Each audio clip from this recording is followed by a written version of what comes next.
This essay example, as well as thousands of others, is available in text format on our website for free and without registration. Simply Google Ivy Panda Free Essays.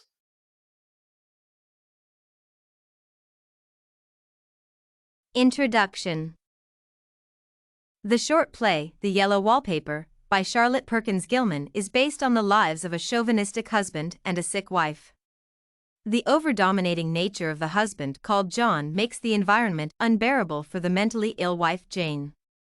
The wife is involuntarily imprisoned by the chauvinistic nature of her husband, who would not listen to any of her suggestions. Moreover, John is quick at relating any of her weak ideas to mental illness. This paper presents a critique of the play The Yellow Wallpaper from a feminist perspective by applying symbolism to understand 1800s society. Feminist critique of The Yellow Wallpaper. Detained in a mental prison as a result of the machination of her husband, the main protagonist Jane is deeply embodied in an unending struggle that women seeking freedom in their thoughts and actions face. The short play The Yellow Wallpaper is written figuratively to connote the gender struggle between men and women, especially in the institution of marriage. Although an open interpretation would denote a psychological thriller, it is apparent that the play was mainly a commentary on the unfortunate conditions of the women population in the 1800s. It especially captures the views of the author on how the then patriarchal society was hurting female freedom. For instance, the character of Jane's chauvinist husband connotes an over-controlling person who cares very little about the thoughts of his wife. He proceeds to confine Jane in an oppressive environment against her will and would not listen to any of her suggestions. In the conversations, John's decision is final and cannot be debated by Jane. Although the wife has attempted on several occasions to confront John to change his stand, the conversations often end with the husband reaffirming an antagonist stand. From a feminist perspective, John's dominance in the conversations and decision-making on behalf of Jane is representational of female imprisonment and control by men against their will. From the interaction between John and Jane, the husband is a typical illustration of a spouse who has mastered the art of absolute control. Specifically, he treats Jane as an inferior partner. The wife says that John laughs at me, of course, but one expects that in a marriage. In the view of the husband, Jane is a partner with weird, laughable, and inconsistent ideas which should not be taken seriously. Moreover, the mockery directed at the sick wife conforms to the expectations of the patriarchal society. However, the dominance is challenged when Jane decided to take command of her thoughts. As a result, the authoritative male figure was trimmed down and he became as weak as a woman. Jane confesses, "Now why should that man have fainted?" When John saw the transformation of his wife to an independent thinker, he passes out. He could not believe that a woman could challenge his decision. In this scene, Jane reversed the traditional expectations characterized by male control of the thoughts of women. The shock and eventual fainting John are triggered by the desire to overexert control over his wife. The husband is determined to conform to the expectations of patriarchal society by exerting dominance in his household.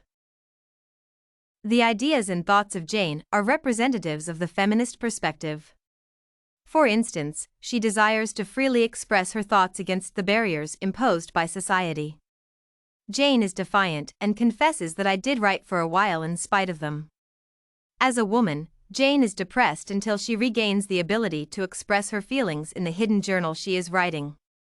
Although she can continue scripting in hiding, Jane is depressed by the need to conceal her activities away from her chauvinistic husband. Specifically, Jane is struggling to remain in the full care of her husband.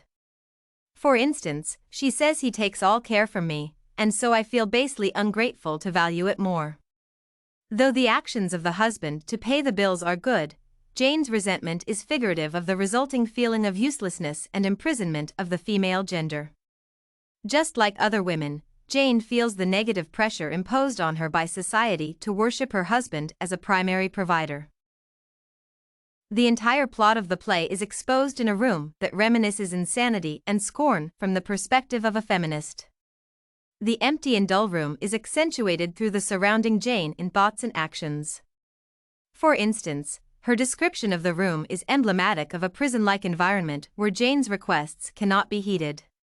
When she requests the husband to consider repainting the walls, Jane gets a negative response from John.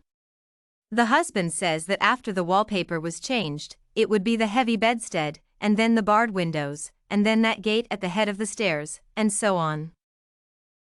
The unwillingness to change Jane's environment is figurative of the desire of John to continue imprisoning her free expression. Moreover, the description of the wallpaper is also symbolic of a psychological prison. Jane confesses that at night, in any kind of light, in twilight, candlelight, lamplight, and worst of all by moonlight, it becomes bars. Across the play, Jane's thoughts are concentrated on the wallpaper and only gets relief when she removes it from the wall. Jane is captivated by the wallpaper to the point that she is unable to ignore the strange pattern on it. She later connected to the perceived image of a trapped woman in the background of the wallpaper. Jane only gets relief after she gets rid of the paper. From a feminist perspective, actions of Jane aimed at regaining control over thoughts and actions are representational female emancipation from the yoke of male dominance. Conclusion. The Yellow Wallpaper story portrays a patriarchal society where men control the actions and thoughts of their wives. In this relationship, women are expected to take orders from men whose decisions are final. The author has expressed underlying feminist perspectives to illustrate the mental and physical hardships encountered by women during the 1800 era.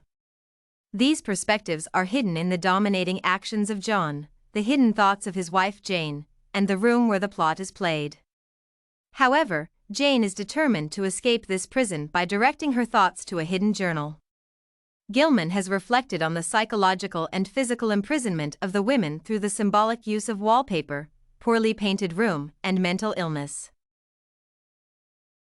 This essay on feminist perspective on the Yellow Wallpaper was written and submitted by a student just like you. The Ivy Panda Samples database hosts thousands of works similar to this one, on various subjects. Visit ivypanda.com to find what you are looking for, free of charge.